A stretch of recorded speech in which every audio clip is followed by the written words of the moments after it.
Welcome to Rework, a podcast by 37 Signals about the better way to work and run your business. I'm your host, Kimberly Rhodes. If you've been following along with the podcast, you've heard the mention of two-person teams and how 37 Signals makes most of its software features with just two people working together, one programmer and one designer. But these programmer and designer teams aren't the only small teams of two at the company. The people team, finance, and QA departments also run with these small teams of two. Here to talk about getting more work done with smaller teams are the co-founders of 37 Signals, Jason Breed and David Heinemeier Hansson. Let's, guys, start with the programmer-designer combo, because I feel like we get a lot of questions about that, how we put out so many features with just two people working on it. Jason, you want to jump into that? Sure. We started out with three-person teams, kind of, but also kind of two, really. I guess David and I were working together on a lot of things in the early days. We had another designer at the time, too. We ran with three for a while, but we kind of realized, and three, by the way, was two programmers and one designer. But that's when we were doing work that was, I think, multiple months. We didn't really have this idea of cycles yet. It was still like, kind of as long as it takes sort of thing, and things were more complicated. I think when we went down to doing 6-week cycles, we realized that two people is all you need anyway. We first of all scoped the projects down so they were smaller and tighter and simpler to begin with. And the two-person constraint forces us into making good decisions about what to do and what not to do. And so it's a benefit. We don't feel resource constrained. It's all about we actually have plenty of resources. We have a designer and a programmer, both talented people who can build a lot in 6 weeks maximum. So we don't feel resource constrained. What we do is we feel idea constrained. We feel scope constrained. We have to tighten things up to make sure that we can get this done in a certain amount of time. And one of the beautiful things about two people is that communication is direct. There's no one translating. There's no translation layer between a manager talking to people or a PM talking to different people. The two people who work together directly. They work on the same code base. They work in the same place. They work in Basecamp. They work off the same lists or the same Kanban board. We call it card table. They work in the same chat room. Whatever it is, it's just them two working together. And it's so direct that you can make a lot of progress very, very quickly. I think that's one of the real secrets to this is that when you don't have a middle person, when you don't have a translation layer, you just move fast. It just happens by default, essentially. So, it'd be hard to actually see us going in a different direction. It'd be hard to ever see us going back up to three or more. Instead, what we do, we would have more parallel teams running. So we'd have more two-person teams running. If we want to get more capacity, that's how we do it. We wouldn't throw more people at a project. We'd just build more product teams and do more projects together. I think part of the reason this works is the materials we're working with and how we work with those materials. First of all feature development, generally speaking, starts on the web. The web is one of the cheapest forms of software materials you can have, in contrast to things like native development that, while really important in many cases, necessary, is just a lot slower. If you work with modern tools for the web, it's incredibly quick to iterate. You're not waiting for sort of updates to put out, getting things approved by Apple or Google or whatever. You can iterate on things really quickly. And the oddity here, I think for us, the thing that perhaps stands out more than anything else in that regard is that the programmer and the designer are working in the same materials at the same time in the same code base. We do not have sort of we used to call it the Photoshop wall. Now I guess it's the Figma wall, where you throw Figma files around and then someone has to cut that up and turn it into the actual code. No, the designers at 37 Signals go, if not straight to HTML, then very quickly to HTML. And not just to HTML, but to JavaScript and even a bit of Ruby, that you're working in the same code base. There's not a translation layer. Not only is there not sort of a human translation layer, there's not a technical translation layer either. Cutting all those translation layers out and getting the most direct bandwidth between two people, I don't think people realize how big of a difference it makes. In fact, we had a funny incident a few months ago, I think it was, where we were, 5 programmers on Basecamp? And we were like, it's too many. It's too many. We can't actually do product management for Basecamp with 5 teams at the same time. we cut that down to 3 teams. So we'd have 3 programmers at that time working on Basecamp at any one time with 3 other programmers. And that was it. That was all we needed. I talk to startups all the time who think they need 5, 7, 10 programmers to do anything at all. And when I tell them, hey, do you know what? Basecamp, the thing that's like paying for 37 Signals, has been pushing this whole company forward for 20 years. It consists of like 3 teams of 2. It's like they blow their minds. And this is what is odd to me is we have shared everything about how we build. We share our tools. We share Ruby on Rails. We share our process. We share ShapeUp. We share every single approach to how we run this company, yet it's still somehow a huge secret. There are very few companies who are taking us up on the order of like, if you work with these tools in this way, running your company like this, do you know what? You can get similar levels of productivity. So my mind is just ever baffled that that is the case. But I guess that's why we keep doing these shows. This is why we keep writing blog posts. This is why we keep releasing open source code, because this is entirely possible. And it's not because we somehow gathered a completely unique group of people who you couldn't find anywhere else in the world. We've hired a bunch of people over the past 2 years, all new to it. They slot right into this system and are productive in much the same way. So the secret is out there. It's just for people to pick up on it and go. Okay, so I want to give our audience a little more clarity on these teams of 2. Programmer, designer, are they always the same programmer, designer duo? I know the answer is no, but kind of tell me a little bit more about that and how they're partnered up. We kind of have some duos that stick together over multiple cycles, but it's not written in stone. It's just sort of people work together because the product teams are small. Like David said, we have three teams on Basecamp. Like there's not a lot of room to move between people anyway, but it can happen. So this is not a requirement. You could change up every cycle. We used to do that. Now we don't as much anymore. A lot of it has to do with the projects as well, or historically it had to do with the project. So for example, if there was a part of the product or part of our infrastructure that really required a specific person, that person might get shuffled into that because they really know that world well. Although that's not really typically a good thing because then other people don't get exposure to it. But for the most part, if they want to stick together, they do. If they don't, they don't. It doesn't matter. And I think that's the thing. Just we don't need to layer on policies and requirements to make this work. It just works naturally. And I think that's the idea. And I think this is also part of like the not magic. Clearly there's some magic here. I still actually haven't figured it out, like why more companies and teams haven't taken us up on doing the full thing.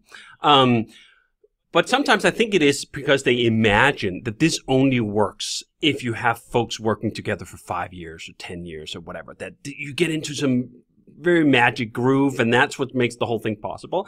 So not to say that that doesn't help. When you work with someone you've worked with for a long time, it does go faster. But it's not a requirement for this. The 2-person team works without this idea that they are each other's sort of soulmates of development.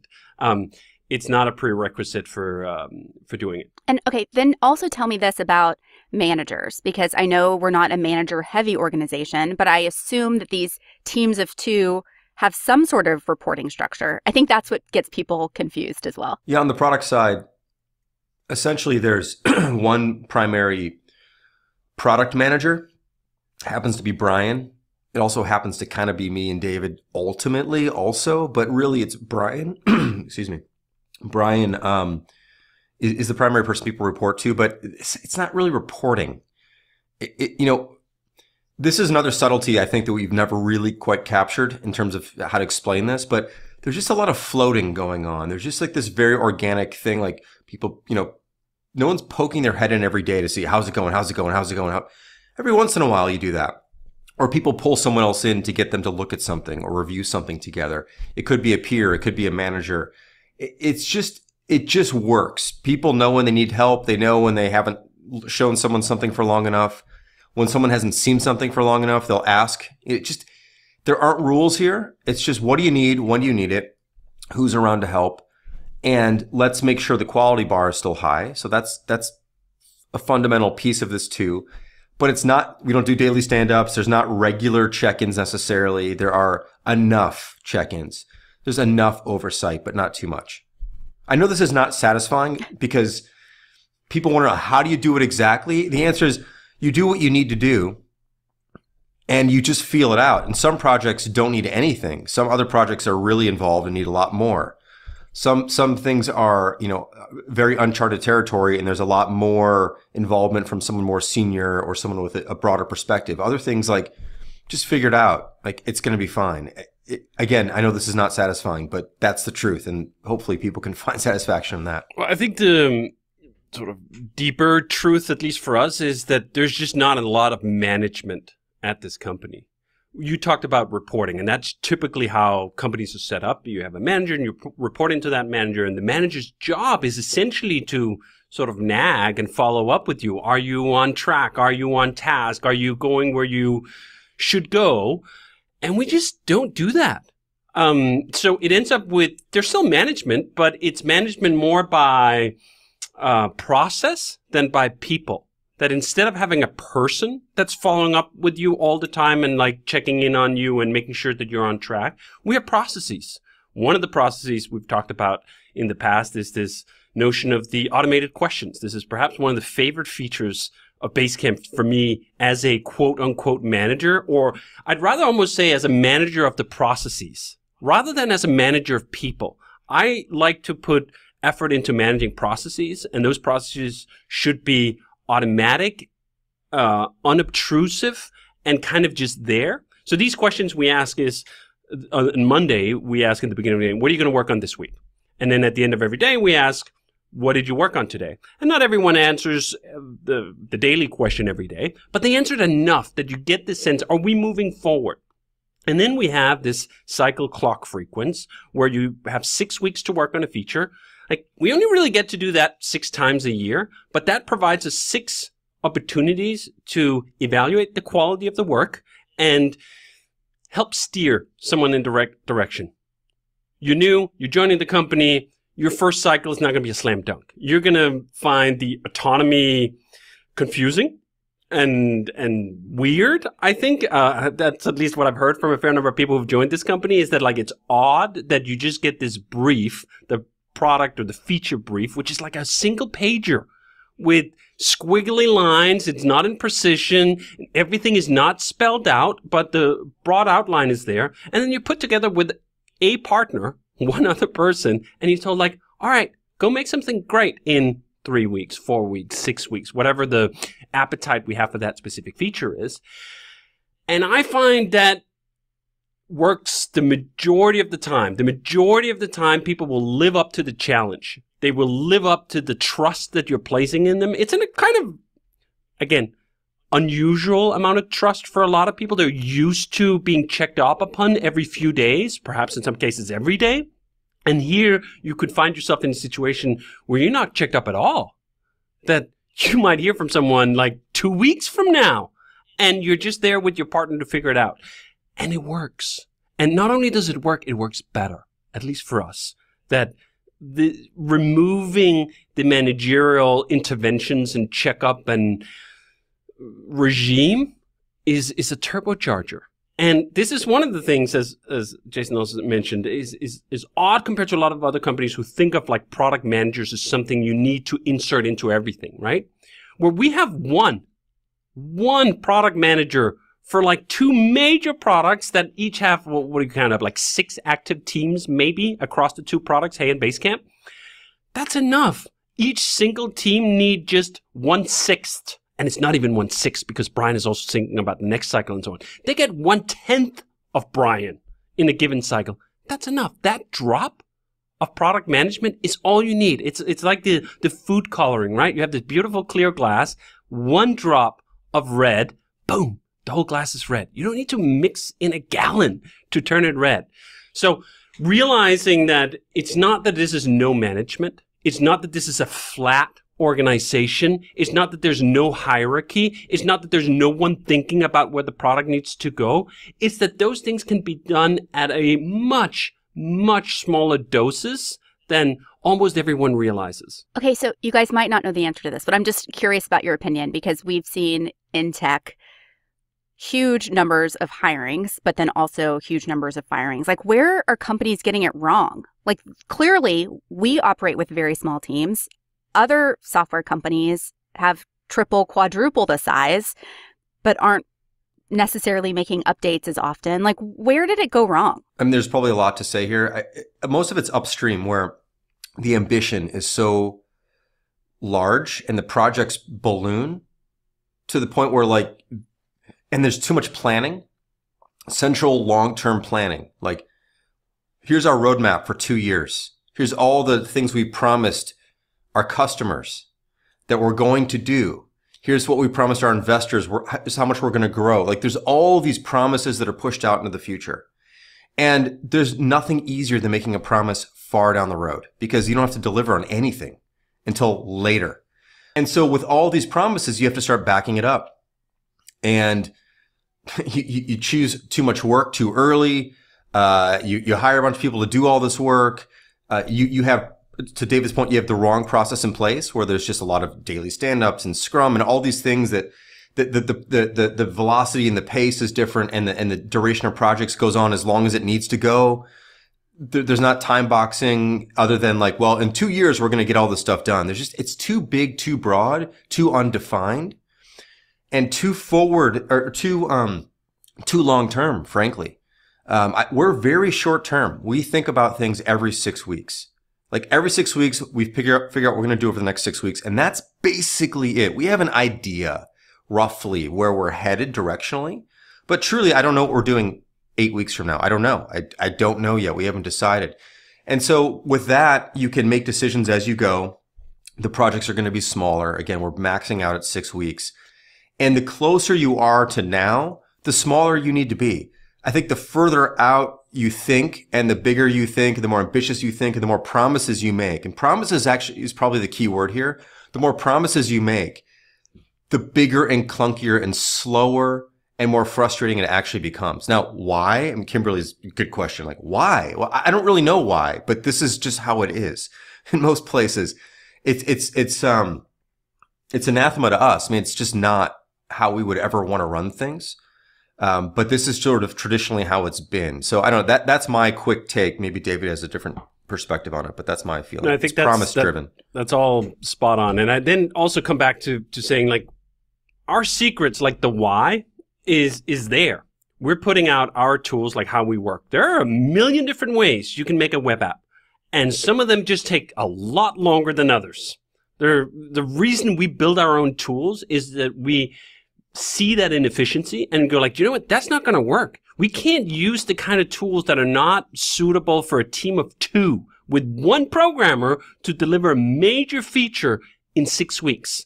So that automatically just shrinks our appetite for complexity, which is sort of a factor in this that rapidly just makes something that appears to be simple very complicated because you're working with poor materials, really. Or not poor, as it's not necessarily that the outcome is poor, but the ergonomics are poor. They have the wrong grips. They don't work for single programmers. They work well for large teams. That's where a lot of tooling comes from. It comes from huge companies like Meta or Google or whatever, where cost just doesn't matter, at least not on the same scale. They would think nothing of having 10 people on a team or 20 people or 50 people, our entire company size on a single push, right? And we care quite deeply about those ergonomics, and those advantages compound. Those really compound in a way that when you remove a layer of complexity, you're moving logarithmically down the chart in terms of how quickly you can operate. The other thing I'd say is this curious thing where, as Jason say, on the one hand, you have all these long-term promises to investors and roadmaps and customers and whatever, and then you somehow swallow those long-term plans with the cough syrup of unreasonably short cycles, durations. Scrum, for example, talks about a 2-week cycle, where what you're producing is completely artificial. In most cases, those 2-week sprints, they're also called sprints, which there's a whole discussion there, they don't produce something final. They produce an artificial bite of a real thing. When we talk about 6 weeks, we're talking about like the thing. That's the feature. We're shipping it, and then we're moving on to something new. When you look at these 2-week sprints, nothing's fucking finished. It's just a long conveyor belt of partial feature implementations that get put behind feature flags, and you have the proliferation of half-done work that is never moved off the plate. And that in itself is just a massive complicating factor. If you could just focus on one thing, this is what we're doing. We're 2 people. Let's work on this together. 3 weeks, 4 weeks, 6 weeks, whatever. This has our undivided attention. Our attention is not being atomized by all these other things going on and all this half-done work and all these feature flags and all this other shit that comes up. We're just going to do one thing at a time, and we're going to get it off the plate. It's kind of one of those deceiving things where it looks like we're going slow. Sometimes when we look at a cycle's worth of work, we'll look at like 3 features or something like that. And you go like, that doesn't, I don't know, feel like it's a lot. But then you go like, we do that 6 times a year. You look at Basecamp at the start of the year and you look at it at the end of the year and you go like, wow, it's so much better. We made so many real meaningful, worthwhile improvements, even though it's like 15, 18, 20 things of major note. It's enough. I will say for your customer-facing teams, it's nice to be able to say, I don't know what we're going to work on in 2 years. You know, people ask for feature requests, and it's an easy answer of like, we only work 6 weeks in advance, so I can't tell you the answer to that. But, you know, it's kind of a nice out. Before we wrap up. And tied to that, can I just add one more thing about promises? Every time we've made a promise, we've regretted it. Like, truly. And some of them we've delivered on, but like just to have this thing dangling out there 11 months, like it's like, well, yeah, by the end of the year, this is the best promise. I mean, the worst best promise. Like, yeah, we'll do that by the end of the year. There's always these, like, you just keep pushing things, and it's like, well, it's easy to say that. It's the same thing when you ask people, like, how much would you pay for this product if we released it? You know, like, well, I don't know, $100, $50, 20. It doesn't cost them anything to say anything right now. So whatever they're telling you you can't put any weight into it. And the same thing is true with like these, by the end of the year or by early next year. I mean, we do have targets sometimes for like a new product release, but it doesn't drive. I mean, it's as we get closer, then it really does drive us. But to make promises to the outside world about timeframes down the road is one of the biggest mistakes in business, and it happens all the time, and people are constantly late. And it's completely unnecessary, self-imposed hurt and harm. We used to do it more. We used to make more of these promises, and as Jason said, we regretted every single one. And then when we switched over to essentially not committing to things, you know what? The cost of that was minuscule compared to the cost and the aggravation when you're late on a promise. That is one of the worst things out there. You've set up that expectation yourself. You said it was going to be there, and now you've broken a promise. There are very few things worse in business than breaking a promise to a customer. So rather take that like minuscule, maybe slight annoyance, like, can't you work for this for me? Yeah, maybe we will. We'll consider it in 6 weeks. Okay, before we wrap up, tell me a little bit more about our other 2-person teams. We've talked about the designer programmers, but we have a couple others in the organization. I'm assuming that those started as just 1-person teams and then expanded. True statement? Yeah, essentially. On the product side, we assemble 2-person teams. In most of the company, in other areas, it starts with 1 person. Like Andrea, for example. Solo, and now Bethany's on her team. Or perhaps you and Chad, although you guys came on at the same time, essentially. In a sense. And then, on finance, we kind of start with 1 person. That person needed someone else. So that's kind of how it grows. It rarely grows to 3. I mean, sometimes people are collected together.